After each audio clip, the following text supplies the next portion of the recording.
Hi, everybody. This is Dan Stolebarger, and welcome to this week's KFIR Middle East Update. It's the week of January 18th. And before we get started, let me encourage you to go to our website at holygroundexplorations.com in order to access the PDF PowerPoint that accompanies this video presentation. Before we jump in, we do have a trip coming up this spring, February 28th through March 9th. We call it Revealing Israel. Don't get me started on that, but if you haven't been, now's a great time to go visit the Holy Land. So consider joining us for this trip. If you need more information, you can go to our website, again, Holy Ground Exploration, and get the details there. So what's going on this week in the Middle East? We begin with our news bites, and we're going to see a lot of crossover. This is going to be a little bit more political in nature than in times past because of elections that are coming up both in Israel as well as seeing our new Congress being formed and the kind of the saber rattling that's going on between Trump and the Democrats and that sort of thing. So let's begin with some news from the IDF Major General that just retired, Amos Yadin.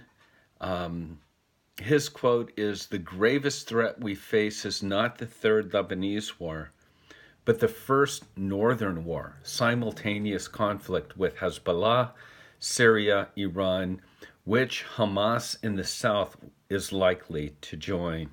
Again, this is always the concern, is a multi-front war in Israel, and it's not hard to see all the players being kind of put into place with, of course, Iran, as well as Syria, as well as what's taking place on the Lebanese border, rockets, missiles, tunnels. Thank the good Lord that Israel has a protector, that God holds Israel in the palm of his hands, and he's not finished with them at this particular time. In Israel itself, almost 58% of Israelis that were polled consider the U.S. pullout out of Syria something that would damage Israeli security interests, 58%. And then, recently there's been some IDF airstrikes into Damascus, into Syria. 90% of the time, they're always denied by Israel. But regarding these Syrian strikes, kind of an analysis is, so when the head of the army and the head of the government make clear claims of responsibility for attacking Iranian targets abroad, they're sending a crystal clear message. Now, in regards to Iran and Israel with these threats that are going on, and again, I remind you to get the PDFs because with the photography and all the different sort of abilities to give you much more information on a PDF than taking the time on a YouTube. That's why we accompany these presentations with the PDF. So here we see that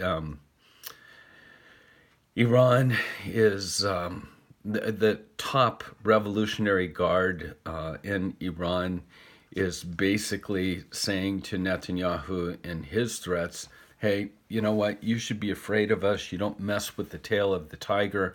We're going to keep our military forces in Syria. We will not leave. And if you mess with us, again, I think the phrase is, you should be afraid of the day that our precision-guided missiles roar and they fall on your head. Again, you're playing with the lion's tail.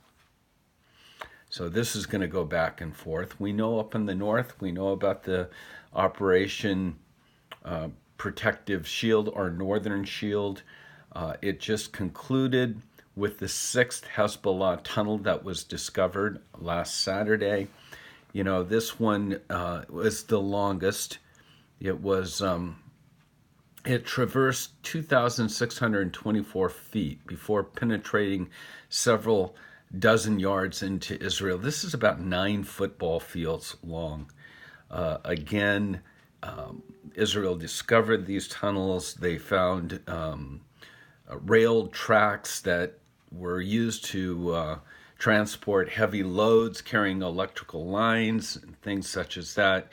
It has not been destroyed yet, but it's just a matter of time.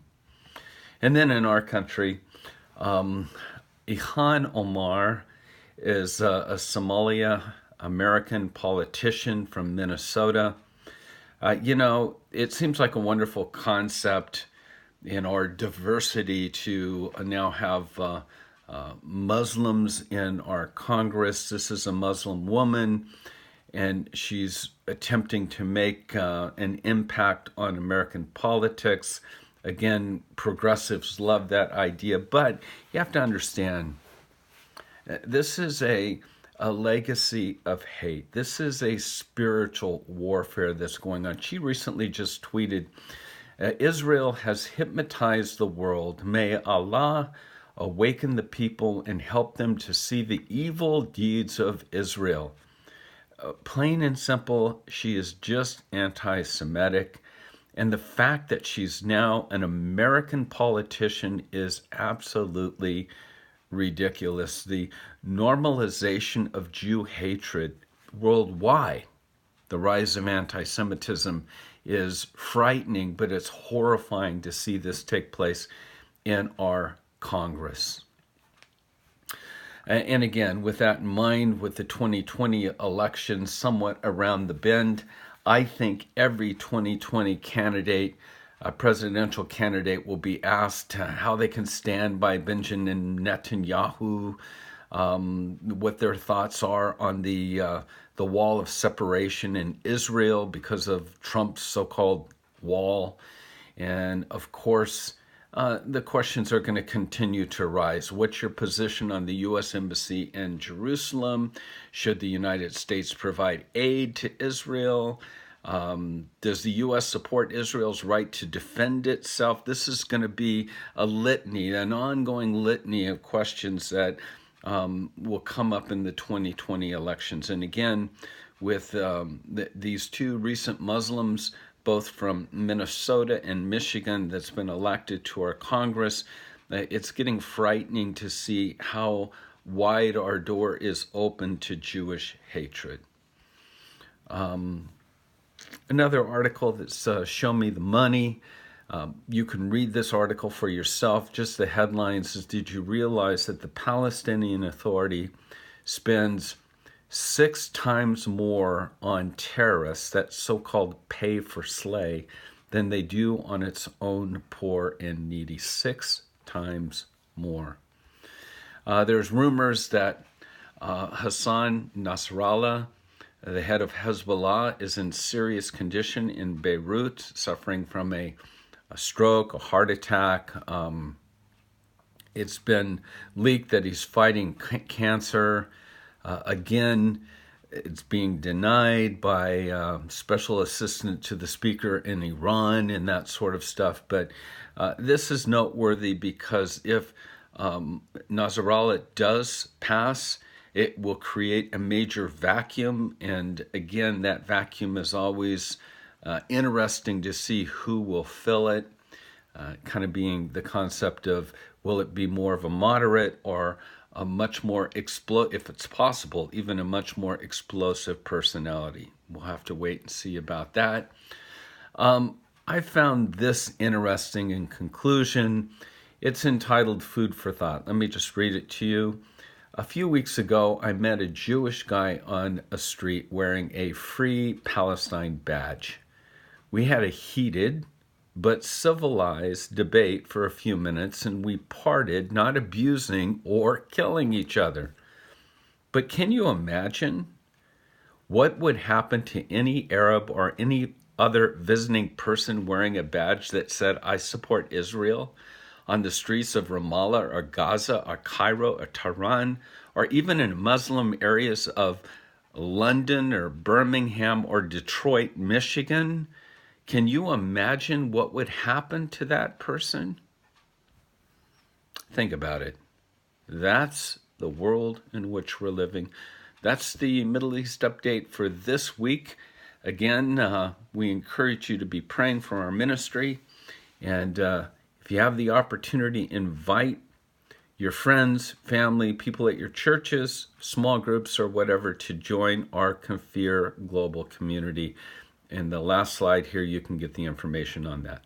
So, shalom.